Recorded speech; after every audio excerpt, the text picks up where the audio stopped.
Thank you for everyone for coming together to discuss your journey as a female acquisition entrepreneur. I'm Chelsea Wood, Managing Director for Acquisition Lab and M&A Advisor. One of the biggest challenges that I've personally experienced in the space is a lack of representation of women. I've always been one of a few women in a sea of hundreds of M&A professionals, and unfortunately, the lab membership and the applicant base reflects the same. For some reason, it seems like men are more likely to pursue this path than women. And so to shine a light on the fact that it is a wonderful and very fulfilling path that women should embrace, I'm joined today by three successful female acquisition entrepreneurs, Cassi Niekamp, Ristic, and Morli Desai. They're going to share their stories about their individual journeys with you and lessons that they've learned in hopes of inspiring other women to take control of their career paths and buy their next adventure. We're going to get started with Cassi. So, Cassi, can you talk to us a little bit about how you made the decision to buy a company? Sure. Thanks for having me, Chelsea. The decision to own a company seemed very far off initially for my husband and I. We had talked about one day owning a business, one day, creating our own path, I guess. You sit through enough bad corporate meetings or have enough bad leaders and you think, I can maybe do this better for, somebody else. And that was kind of our case. Personally, we had gone through a lot of challenges in having a second child. And I had just suffered a miscarriage, and I was feeling very introspective about how I wanted to spend my time. And all of this sudden, those bad corporate meetings became worse for me. And I'm like, this is not it. This is not my talents are more suited in something else. And I just had this internal itch. So I kind of took a leap by doing some research on my own and drug my husband behind me. And I said, there is this amazing business for sale. I think we have to go take a look at it. And he was like, we are not buying a business. This is not a good time. And after that first meeting with the seller, we walked away and we went out for drinks and he goes, we're buying this business. And it was just like this kismet meeting between the seller and us. And it just felt at home and very peaceful. I think that if I were to go back to my younger self, I would say maybe it would not be wise to tell others that the first business you interact with is the only, the business you buy. I don't know if that's the resounding message I want people to take away from this. But it just happened where all the doors opened along our due diligence process and made a really neat transition for us and a very cohesive transition with the former owner. No, and I love the message to your younger self. And I'm wondering, when you told your support system that you were going to buy a business, how did they react? Okay, so we bought a fencing company. It was a 40-year-old fencing company. It was doing less than $1 million, roughly about $700,000. The owner was a fencing installer. Like, he knew fencing all of his life. His dad was a fencing installer. My family is full of construction men and women, my entire family. And so we're very comfortable with construction. My family is not very comfortable with risk, I have found. They were like, this is a bad idea. You know nothing. I'm like, no, I know I don't know anything about fencing, but I have an idea around business, and that's what I want to do to, look at all this low-hanging fruit. This is amazing. This is a gold mine. They were like, no, I don't think so. Oddly enough, my mother-in-law, who's a nurse, knows nothing about business, just a big fan of Cassi, was my biggest cheerleader. She's like, you can do anything. You're amazing. And that was really kind of the interesting dichotomy between my mother-in-law knowing nothing about construction, nothing about business, versus my family saying, I think you better think again, so it's been fun. Yeah, no, that's wonderful. How did it impact you having that kind of conflict? So you had your mother-in-law supporting you, you had your family kind of going, what is, like, you're insane, which, by the way, is a normal reaction to going and buying a business. We're all a little crazy for doing it. Yeah. But how did that affect you and your journey? There was one conversation that kind of put me back on my heels, and that was my brother's an electrician, an amazing, hardworking man. It was over New Year's Eve, 2021. Picture this. The ball is dropping. The cocktails are flowing. And he's like, you're insane. You know nothing. Like, this is not a wise decision. And My husband is so level-headed and he's so supportive, and he's got a gift of a visionary. If you know much about EOS, he's the visionary, I'm the implementer. Um, and I was like, "Oh no, my own brother doesn't think this is a good idea, and I'm about to take on a team of 8 of him. This won't land well during the transition. How will I win their approval? How will I get them on my team?" And I remember going to bed that night thinking, I might be too in deep. Like, what have I thought? And on the way home, we always do New Year's Eve in a cabin. So there's a drive home. Um, I said to my husband, I'm like, are we crazy? Are we off? Like, have we got it all wrong? And we talked through it. And at the time, we were like, he has some valid points, but here's how we're going to approach it differently. And that gave me kind of the reassurance around, let's stay the course and see this through. So, Oh, I love that. And you had already successfully bought a law firm or built a law firm. And so how did you make the decision like, I'm good with that. Now I'm going to go buy a business? So it's so interesting to hear Cassie's story because lots of parallels, but lots of really different things. And, probably the biggest thing is my life stage, right? Like I was for sure late career. I had been at my law firm for my entire career, which was over 30 years. And I had been in this management role for, co-managing partner for about 20 years. So, I didn't so much decide, it was kind of a two-step process for me. Well, it was many steps, but, I didn't start with, I'm going to buy a business. I was more thinking about, I had kind of reached a certain ceiling. I mean, I loved my job, I loved my firm, but I wasn't going to be able to continue to grow and do different things. And what I liked about, my um, experience in the firm was the growth journey that, I'd had early in my tenure where we were really growing as a law firm.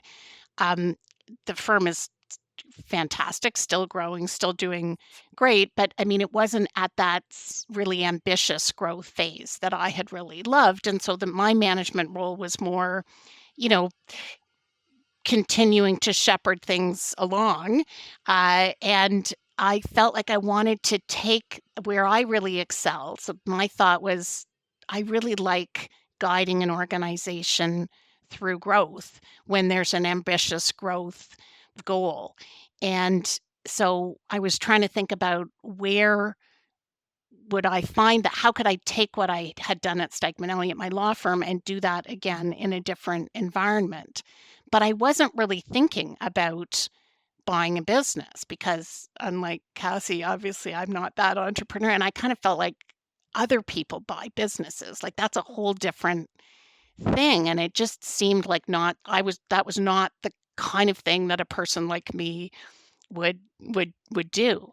So there were a couple of things though for me that really kind of demystified the whole process. And that is, I've said to Will, one of the things I love about Will's podcast, which I had never, encountered until after I bought the business. But that whole sort of, it just demystifies the process. And the biggest thing for me was really, my network. So one good thing about being an older person is and having been in the workforce for so long is you have a much larger and more varied network certainly than I did in my early stages. So there were quite a few people, although on Cassie's point, some pro, some con, but quite a few people with experience who could help me. But the key thing, that probably the biggest impact, was one of my former partners at Stikeman Elliott, Mario Negro, who does a lot of work in this space.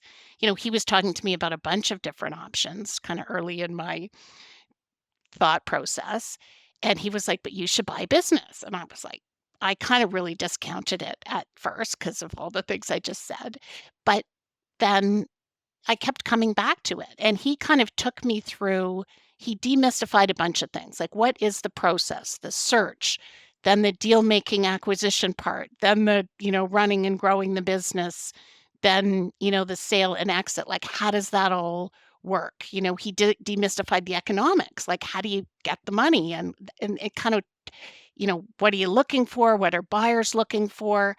all of this stuff, which is not kind of now in retrospect, I feel like not rocket science. And again, Will's podcast is really great for this, but I just didn't, I felt like he held up a mirror for me of like, and here are all the things that you've already done. And then there are lots of parallels in this whole now demystified process. And I did start thinking, um, I could maybe do this. And then kind of with that, as I was talking to other people in my network and talking about thinking about doing it, some were super supportive, some were like, sure, I'm sure you could do it if you want to do it, but like, why would you want to leave your ivory tower office and go do this other thing? And some people were a little bit like Cassie's brother on New Year's Eve. So, but I felt like engaging my network once the process was demystified. And Chelsea, I will also give a little plug for Buy Then Build and Walker's book, because that was the second thing I've told Will this that happened after I had started thinking about this and talking to Mario, is that Amazon actually recommended that I might like Buy Then Build, and I did like it because I felt like he does the same thing. Like you read it and you kind of go, okay, I could do this. Um, Not that it's simple and not that this, it's just like rolling off a log, but it feels like, okay, these are steps that are well within my skill set. So that whole demystifying thing was really important for me, and my network, super important. Oh, I love that, and I've heard the same thing from so many people, right? Everyone reads books, they watch podcasts, and one thing, Morley, that you mentioned was that a book was big in your journey, right? And kind of helping you think through it. Would you mind talking? I love providing books for people to read because I love this market loves Yeah. that, right? Everybody wants to know the next book to read, and so would you share the book that you shared with me?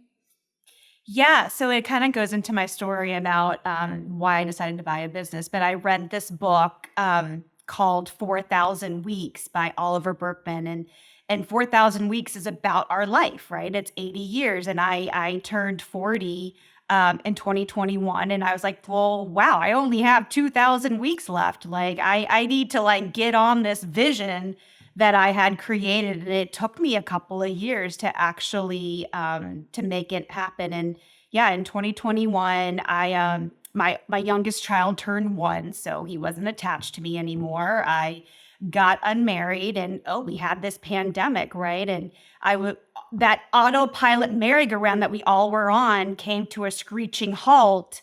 And it just made me realize that if I don't do this now, I'm never going to do it. And I don't want to have that regret. And so that was a big part of my decision to actually, go from reading the books and doing the research and watching the communities to actually getting out there full time. And I quit my corporate job and did it full time, and gave myself a couple of years to get out there and do it. And I was like, well, I could always go back to corporate if I need to.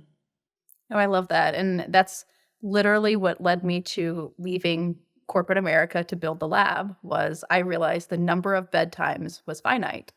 And I was spending so many bedtimes helping executives make their businesses better.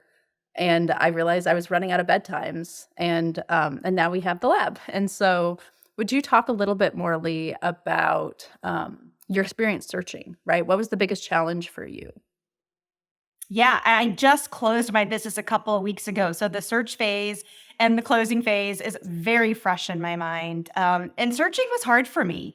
And I had to pivot quite a bit. Searching I was very akin to sales, and I was watching some of my fellow searchers were, had these CRMs going, had these tech stacks with demand generation, automated emails going out to all the brokers. And that's just not my style. I'm more of a one-on-one relationship person. And I started reaching out to a couple of brokers, and I just wasn't getting good responses. They tend to be older white males, and it's just not as comfortable of a conversation. I think they're used to talking with other male business searchers. And so it wasn't a great kind of fit for me. So I decided to pivot to do more of a proprietary search. I was geographically focused in the greater Atlanta area. So I decided to kind of, similar to Anne, use my network and kind of see if I would have some luck there. And I did. I met a lot of great business owners and I had some great conversations,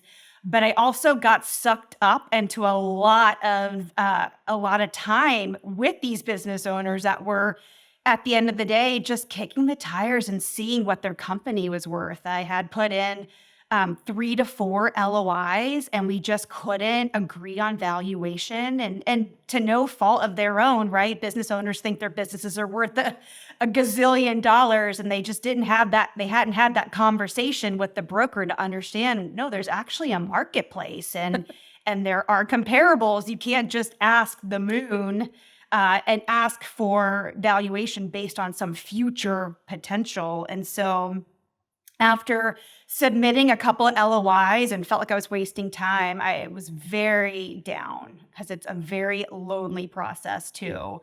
I found the acquisition lab, and that was what I needed to not only refine my search of what exactly I was looking for, but to also get the talk track together and to be able to go. I went back to the brokers because at least I knew with the brokers, the business owners were being schooled on what to expect from a valuation standpoint.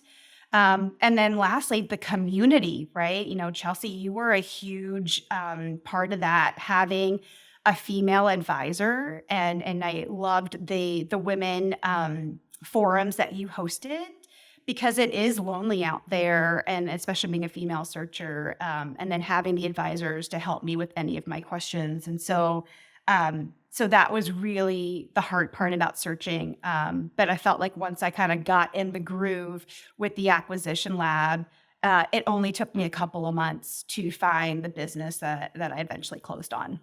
That's exciting.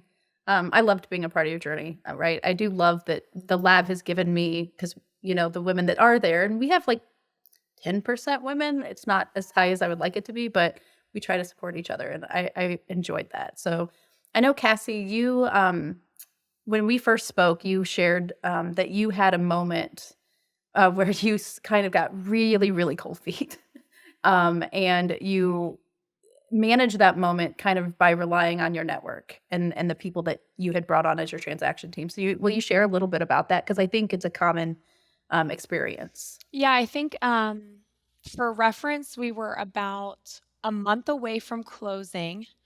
And to Morley's point, like, we could not get the valuation to make sense with what the SBA was willing to lend. So the business thought, and with our acquisition, we actually bought 2 acres as well. So what I've learned is, like, the real estate valuation was separate from the business valuation, but we still need funding for the whole thing. And then there was an inventory component as well. The company had never done inventory. So you can imagine how gray that scenario was. It was about a month out, and I'm looking at the hard dollars. What is Cassie fronting for this SBA loan? What is coming out of our pocket? And all, by the way, this murky gray land of inventory in this 2-acre property was very troubling in terms of where the valuation actually came back at was $200,000 less than what the owner was asking for the land itself. Business valuation, perfect. Land and inventory, $200,000 less. Our lender has been an SBA lender for, let's say, 25 years. And she had said, I had never seen a discrepancy like this. Like, to bridge this gap, sister, we're in for a ride, So I'm looking at the hard dollars and cents, and I'm like, this feels scary. I make a call to our attorney, and I'm practicing my speech ahead of time of how I'm going to get out of this deal. And I'm talking to him, and I'm saying the words clear as day, I want out. And he's basically not accepting my language. He's like, I hear you, but you don't. And here's why. And he basically said, there is not a searcher I have ever worked with that has not gotten to this point, Cassie. It is normal. It is natural. Let's go back to day one, what you told me. Let's go back to the previous conversations. What you're feeling now is normal. Like, here is how we're going to attack this next couple weeks. Gosh, we had such a good attorney. I mean, He's a lovely man, very experienced, and through that conversation got me on the other side of that fear I was experiencing. I think there's such power in choosing your transaction team, and we talk about this a lot, is you wanna make sure you're not choosing on terms or price. You're looking for strategic thought partners, and that's what I hear in what you had in your team was the strategic thought partners that kind of kept you on track. I love that he took you back to the beginning, Absolutely. right? I feel like if you're not scared, I've had this conversation with a few members, both pre and post close. Like if you're not scared, something's not right, right? Because it is a scary thing. You are doing something that is high risk, right? But as long as you've done your due diligence, you found a business that needs you, it's going to be fine, right? You just have to ride out the change curve, basically, if you're familiar with the change curve. No, thank you for sharing that. If we could talk a little bit about, right? So you've got the search process, and then you have like the act of actually like getting to closing, like you just shared, right? And so, would you share a little bit about, I guess, what your biggest lessons were, right, when it comes to closing and transitioning? What's your biggest kind of key takeaway that you would tell other people? I was just thinking about this yesterday. So, gosh, I would just take walks for months leading up to the transition. And I've had time to dream about this business. I've had time to think about the people. I know more. And it's like this foreshadowing that you have around how this is going to go. And I remember the first Monday morning meeting. Um, I have like my PowerPoint. I'm so nervous. And there's like a bunch of construction dudes sitting in a circle and they're like, "Lady, get on with it," you know? Um, and I was just so nervous because I had, this was a big moment for us. But one of the things I think we did well was the Friday before we had like a retirement going away party for the team. So it was after our signing, we could at least experience the team in a casual setting. And I observed very quickly their cliques around what crews belonged to what crews, who identified with what people. It was actually extremely interesting. And then Monday morning was when we had that formal meeting and they were, they could sense my nerves. I'm certain of it. One of the things that we really tried to do, or I really tried to do, was listen to our team. What's worked well, what hasn't. Change is not easy for anybody. And in fact, a year and a half later, I can firmly say change management is the most difficult thing I've ever done. So I think it's getting on the same page, listening, a lot of referring back. I have asked our head field superintendent to do more and to change more in the past year and a half than probably he even realizes. And I know at times it was feeling like a bit of a wrestle, a dance. Sometimes I was frustrated, sometimes he was frustrated, sometimes we were both elated with a new idea. And I think to go back to that time though, I think I'm really proud of the actions we took. I'm proud of the slowing down to speed up that we did. And the only thing that I wish would have went a bit different is there was a very close family relationship that the former field superintendent was actually the former owner's nephew. This nephew had been running the business for 35 years. He knew 2 weeks before the company was to go to sell and came into the relationship a bit soured. When I think about my part in that, I don't think that I had a lot of advantage in that scenario. And I'm guessing that the former owner wishes he would have done things a bit different to get through that transition smoothly. He ended up staying on for about 3 months, but it was just really clear that this was just not going to work out long term. And I feel sad about that for him. Our companies continue to grow and thrive amidst that. But I do feel sad for him about that news being presented the way it did. I think we could have had a much different outcome. I think that's a powerful realization, and actually, one of our advisors, Kinza, was just sharing something similar on LinkedIn. It's like the people component of buying businesses is painful, right? And it's okay to have pain points around your business when it comes to the people. Not everything's going to be handled perfectly, and I think the change process in general is the most complicated part of life: business, relationships, personal, professional, and you're going through your own change journey, your employees are going through their own change journey, and everybody interacting with your business, vendors and everybody, they're all going through their own change journey as well. And when you start to kind of have those intersect, it becomes even more painful. So I will just say, I think if everyone could give themselves some grace, that they're doing the best they can with what they have at the moment. But I do think that it's beautiful to look back and recognize like that employees of businesses that are being acquired are being significantly impacted by that decision. And that's part of the reason I got into transactions, actually. My own mother went through 6 transactions and lost her job every time. And it was very painful every time. And so I was hoping that by impacting as many business owners as I've had the privilege of impacting, that we could kind of treat the human side a little bit more sensitively that it historically has been treated. And I love that you have that realization. Okay. Morli, I know that you had some challenges too. And so do you want to talk a little bit about kind of what the lesson you would impart on others around closing? Yeah, definitely. So I'm only a couple weeks into transition. So I definitely you can come back to me in a couple months about that. But the closing part is something that's very fresh. So I ended up purchasing an e-commerce business. It's an online retailer of skincare products called Amira Natural Skincare. And I also used SBA financing. And when I had submitted my LOI, we had negotiated down to 75 days of exclusivity. And I was quick. Like as soon as the LOI got signed, I got the bank started with their stuff.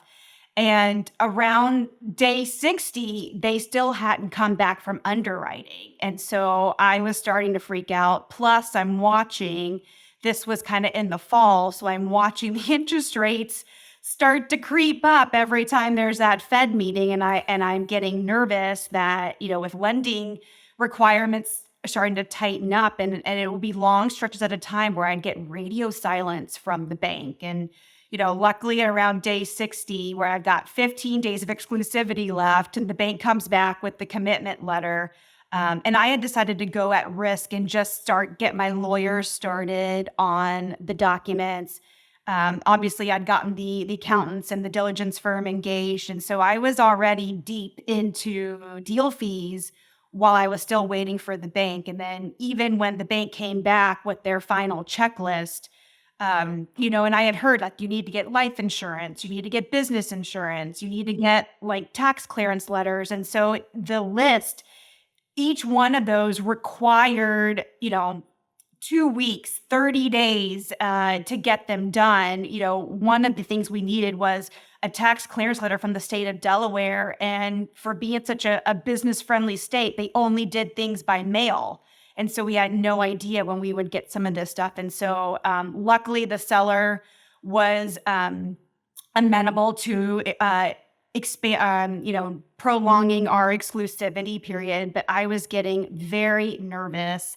And we got to a point where I didn't think we'd get it done by the end of the year. And so I had gone to the bank and said, hey, what happens if this gets rolled over into the new year? And they were like, we can't guarantee you funding. Like, you got to get this done in December. Otherwise, this deal is dead. So there was that moment, kind of similar to Cassie, where I was like, oh my God, like, I don't know if this is going to get done, right? The bank is telling me that the deal's got to get done. And then we were already in December. And we still had these checklist items because we were waiting for the life insurance to come back after the physical. We were waiting for the business insurance to get bound after that piece. We were waiting for this elusive tax clearance letter that only gets sent in the mail. And it just miraculously happened kind of mid-December within 24 hours. All these final pieces somehow kind of came to fruition, and we were able to get it closed kind of late December, right before Christmas. And so looking back, I don't know if there's anything I could have done differently, except my advice is, especially if you've got a lender or you've got the SBA, to stay on top of it and make sure they've ordered the appraisal, they've done the title search, there's just all these random requirements, and banks are very bureaucratic. and they will not close if they don't have every single checklist item. Even if you're like, it's got to be here in 2 days, they will hold the closing. And then just making sure you're communicating with the seller and just explaining to them that it's not in your control. Like, I was on the phone every day with multiple people, and just saying, hey, we've got to speed this up. We got to speed this up. I'm going to lose this deal. And so, yeah, it's a roller coaster. So also be ready for that piece of it. No, I think that, and I've seen a deal fall apart for the opposite, right? There was a member who didn't push things through, right? They really did just kind of wait for the bank to let them know things were happening. And so I think that's really, really a keen insight to provide, is that you are driving the bus, right? And you have to make sure that you drive it the entire way. If you sit back and you wait for things to happen, then you're right. I do think that that's how deals can fall apart. Somebody has to be driving, and it is you. It doesn't feel like it's you because there's a lot of other people, right, that you have to kind of keep on track, but it is you driving. I think that's really helpful. Thank you. And as a female business owner, what do you think your biggest kind of hurdle has been? Well, so I would say I probably have a couple of comments. One is gender related and one's not gender related. So let me start with the one that's not a gender Perfect. point. So I feel like, and this is going to sound like so stating the obvious, knowing yourself and knowing your skill set is super important. So I talked about kind of the fact that kind of deconstruct, and we've talked about it here too, kind of deconstructing those phases in the search and then acquisition and then operating, and that's like those are really, really different, and they take really different skills. You need to be able to obviously participate and do them all. But I felt like, what is the part where I excel, what's my sweet spot? For me, that is kind of the operational organic growth phase. And so, but you need obviously to do the search and do the acquisition. And, when, again, I'm going to talk about Will's podcast guests, lots of, you listen to them, lots of them clearly like they revel in the search and acquisition phase. And then once they buy a company, it's a platform and they're going to be serial acquirers, and that whole sort of acquisition is the goal. For me, I mean, I'm certainly keeping my eyes open, and I'm open to bolt-on acquisitions or whatever. So it's not that I'm not planning on more acquisitions. But for me, I was looking for a business, wanting to find a business where I could excel in that sort of operation and growth and so on. And I think that one of the you know I'm going to frame it as a positive as opposed to a hurdle. One of the things that you can really do is, think about where you're going to focus, and maybe how you're going to fill in, the gaps that you have. If you're not like I didn't even know the term search as a term in this environment. I sort of so, partnering up with I have a colleague in the acquisition that we did who was like the classic searcher, so that was good that we were you know able to be complementary. So is it a hurdle? Is it a learning? For me as a female business owner, like, know your skills and know the different phases, and surround yourself with people who can help you at the phases that you're maybe not as adept. On the on the on the gender related point, I would say that I have a very, and this was the case in the law firm and is the case now, I have a very sort of consultative and collaborative leadership style. And, it's not just my personality or my personal style. It is the way that I have found is the, best way to empower the team and get the most out of team, and for me, it really has been a way to get things done and really accomplish things. And I think there's lots of research from, Jim Collins and Good to Great on about how that is a really good leadership style to have. Um, I would say though that it's a double-edged sword if you're a woman, maybe using that leadership style, because um, people kind of don't, maybe sometimes they don't think that maybe you're as experienced and knowledgeable because you're not laying down the law and telling them what to do. You're sort of consulting and what do you guys think? And I do have people in my network from my old law firm and who are like, Anne, you're being too modest. You got to lay down the law a little bit more. If I were a man, again, and I shouldn't I shouldn't say this because I'm not a man, so I can't, make this assumption. But I kind of assume that if I were a man at my stage of life and I was, kind of consulting, people would be saying, "Isn't that great that that guy, with all the experience he has, he's consulting us and he's talking to us, and that's really great. He's a really good leader because he's doing this stuff." Whereas I get a little bit more of the, Anne, you gotta be more, you're too modest. So is that a hurdle? I feel like I don't know.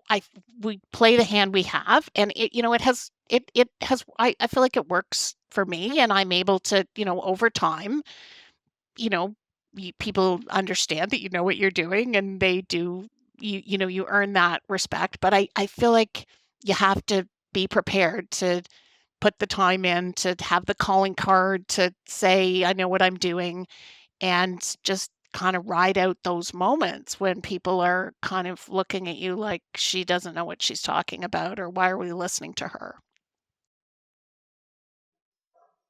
No, I think that's beautiful. I think that as somebody that also has a collaborative leadership style, it can often be seen as you're being timid or you're not being assertive enough. But I think while you have to battle how it's perceived, it's really effective from an employee engagement perspective, right? And it helps as a business owner because you don't know everything yet, right? And so, but if you were to go in there and act like you did, you would shut down all of the employees, right? And so by having that collaborative approach, you're able to really engage them in the process. So for me, my Chelsea's opinion is the more you can make a transaction feel like it's not happening to someone, instead that it's happening with them, the better you're Yeah, going to be in I agree. general. And Yeah. so I think that a collaborative It approach is helps all that. I'm saying is it's a trade-off. You get a lot from it, and you have to manage this, you know,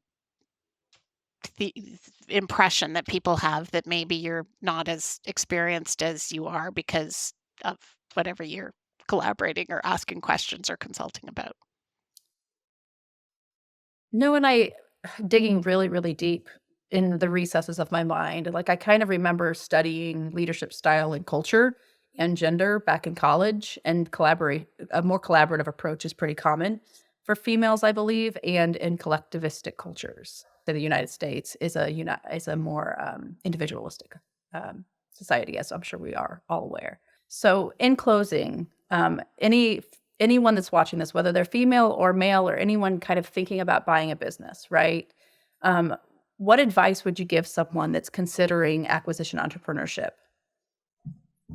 Let's start with Okay, well, Anne. I'll just kind of continue on the theme that I was just talking about. So I would say my biggest piece of advice that I would give myself, my younger self, my current self, and others is don't be intimidated by the fact that you don't have all the skills to do all the phases of all the things in the search, acquisition, growth, operational phase. Um, again, I think there's lots of research that women only apply for jobs if they have 100% of the qualifications or think they have 100% of the qualifications, whereas I'm going to have the statistic wrong, but men will apply if they have 60 or something like that, maybe even less. And I kind of think that kinda is happening here, and it happened to me, and there's no excuse for me because I'm, like, experienced and old enough not to have been doing that, but even I was going like, "What would I be able to how would I even be able to buy a business?" And I had done acquisitions as a lawyer, I had run a business, and even I was kinda going, "Well, I don't have 100% of the qualifications," which is true, but that's also true of everyone, and everyone who's been on Will's podcast or who's in the search community or who is, doing going through a more traditional path. So I feel like you need to be a learner and you need to be somebody who's prepared to fill in all the gaps to recognize your gaps and fill in the gaps that you don't have. But it's not impossible to do. It's not something that you haven't done in your past. And I do feel like, again, I'm saying this totally anecdotally, but I feel like that might be a bit of a barrier for women getting into the search price. They feel like they need to be perfectly qualified and have an MBA and be at the exact right stage in their lives that they look like everybody else that's doing a search. And, I would say I would encourage people not to do that. And I love hearing from Cassie and Morley and hearing about doing it at an earlier stage in life when my kids were small, I was like, I was going to work. I was an income. I was not taking any risks. Um, but I feel like, you know, be open to taking these steps or taking these risks when you're at a life stage where you're able to do it. That would be my advice. I think that's really rich, right? I think that there's a challenge that all acquisition entrepreneurs come, at least the ones I talk to, and I swear I've probably talked to thousands at this point, um, this fear of not knowing everything, right? The biggest hurdle is like, well, I don't know how to read financial statements, or well, I don't know how to conduct due diligence. And I always tell everybody, you don't have to. Get a team, right? Surround yourself with a good team and you'll be fine, right? As long as you believe that at the end of the day, you will be able to figure things out in a business, go buy a business, right? Morally, how about you? Yeah, I would just say if you want to be an entrepreneur, surround yourself with other entrepreneurs. And it's what they say, like, if you want to work out, hang out with people that work out. If you want to eat well, go to dinner with people that eat well. If you want to be a badass boss lady, surround yourself with other badass boss ladies. And it's like, not only do you then start to see the vision when you're seeing other women and other entrepreneurs doing it, but there's just this like osmosis, right? When you're around that energy and it becomes normalized and got that community to kind of to have around you where it doesn't become as scary anymore. And that was kind of the biggest thing that I did. I joined the board of a nonprofit that supports women of color business owners and kind of watched people's journey. I joined a women's digital or women's community and co-working space that was targeted towards entrepreneurs. And so I was around them each day as they were working through kind of their challenges. And I joined the acquisition lab where you've got constant communication with, Chelsea said, I think it's 250, 300 other searchers that are doing the same thing. And kind of being in that, it becomes normal, and that the doubt starts to kind of dissipate because that's kind of what your life that you're living at that point. No, I had a female member once say, why would anyone continue to get corporate jobs and battle the career ladder when you could buy your own business and take the career escalator? And I was like, I'm going to totally trademark that and steal it. She's like, oh, you should, because it's true, right? It's like, as women, we know, right? Corporate America doesn't necessarily cater to us super well. And this is one way that you can take control over your path. And I think the imposter syndrome is real for everyone, male, female alike. I've seen it across the board. But there are things that you can do, and it's everything you just said, Morley, to help yourself realize that you can do this, right? Cassie, what would you share? I loved Anne and Morley's responses, championing that forever, the leaning in and, get a tribe. While I think small business ownership is probably one of the most fulfilling paths I have yet to be on in my life, I also think it is the hardest, most humbling, most gritty thing I have ever done for the past year and a half. And I've got my tail kicked. So I do not want to stand up here thinking that I've got life figured out after a year and a half, because I promise I don't. But I think the thing that stands out to me is two quick things: is the ability to run your own race. So there's a lot of comparison that can happen on the acquisition atmosphere. And most of the acquisition people that I know are white males, to Morley's point. And when I hear their numbers around their profitability and their gross margins, it can start to feel like, we're not there yet. But that's okay. You know, I'm a year and a half in, they're 10 years in, or they have a different business model. It didn't come with land. Like there's this perspective of we're not doing enough. And as a competitive person, that can start to creep into that comparison. And so I think number one, the ability to run your own race and be confident in that. And I think second is to build that tribe, to Morley's point, to take it a step further of an industry that I was not aware of, fencing. I went to an association meeting down in New Orleans. It was the American Fence Association. And I kind of spotted top operators that I wanted to know.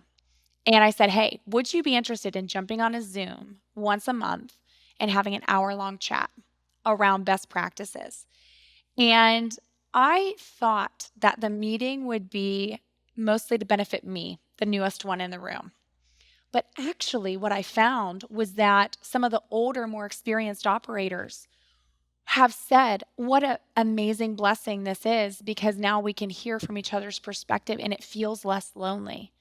If somebody operating 10 years who, by my sights, has everything figured out and is running an amazing $10 million business, if he can say that to me, then I know we're all gleaning from it. And it's just amazing the different backgrounds of acquisition versus they created their own business. It's just so yummy. And in addition to that, I will say I also have our own personal business coach, which I don't know if I'd still be upright had I not invested in that. Sincerely huge on the peacefulness train. I think that all of your journeys are beautiful. I think you're all at different stages. Cassie, what I take from yours, which I think is important in life in general, just if you want to talk about joy, which apparently everyone's searching for their joy, it's comparing yourself against yourself, right? Competition is like the thief of joy. And so setting yourself goals based on your business's performance is the healthiest way to move forward and just keep getting better and better every year. I love what you're all doing. I hope that the people listening to your stories will see a little bit of themselves in you and get inspired to explore the possibility of owning a business as well, not just for themselves, but also for their communities, right? There are so many small businesses that need to be transitioned to new owners. And there are so many strong women in the community and strong men as well that need to take on that responsibility so that those communities can continue to be served. Thank you so much for your time and your openness and your vulnerability. Thank you for Will for allowing to host this. I think it's a topic that needs to be heard. And so thank you. I hope you enjoyed that interview. Make sure you subscribe to the Acquiring Minds channel below. We are now publishing twice a week, so tons of new interviews and stories to come, stories that will help you along your own path to acquiring a business.